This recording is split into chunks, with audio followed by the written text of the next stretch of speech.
So hindi lahat ng tao ay kumakain ng palaya. So yung iba gustong kumain ng palaya pero gusto nila ay walang pait. So hindi naman yata po pwede yan. So ang gawin na lang natin ng paraan para walang pait ang ampalaya. So unang-una kudkurin po natin yung pinaka sa bandang buto niya at higit sa lahat dapat hiwain po natin ay medyo maninipis lang na medyo pa-island din kagaya niyan. So ayan, hiwa na po ang ating ampalaya. Ang gawin naman natin rito ay prepare na rin po tayo ng ating bawang, sibuyas at syempre kamatis mga idol. Sa ampalaya kasi, sa ampalaya gisado, mas masarap kasi pag maraming kamatis. At ayan, prepare na rin po natin yung ating itlog. Meron tayong 4 na pirasong itlog dahil ang pinakasahog po natin rito wala na pong iba, wala nang karne, kundi itlog lang mga idol. Siyempre, mas masarap naman talaga pagka ampalaya at itlog lang. So, ang diskarte natin rito para walang pait, unang-una nagpakulo tayo ng tubig at may kalahating kutsarang asin. Tsaka natin i-blanch ang ating ampalaya. So, wag lang po natin i-overcook para meron pa rin po siyang lutong pagka ito ay ating ginisa mga idol. Ayan, kagaya yan. So, i-blanch lang po natin siguro mga 1 to 2 minutes mga idol.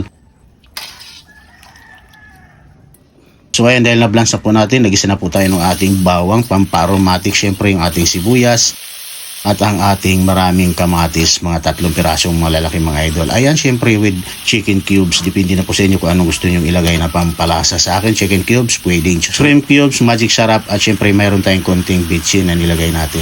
Ayan, gisa-gisa lang po natin at huwag lang po natin masyadong i-overcook. Ayan, pag medyo okay na po yung ating pag-isa, ilagay na po natin ang ating naka-scramble na itlog mga idol. So mas maigi kung habang nilalagay natin yung itlog, huwag po muna nating haluin para hindi po talagang durog na ruro yung itlog, para may nakikita pa tayo na medyo buo-buo ang ating itlog na pinakasahog. Ayan.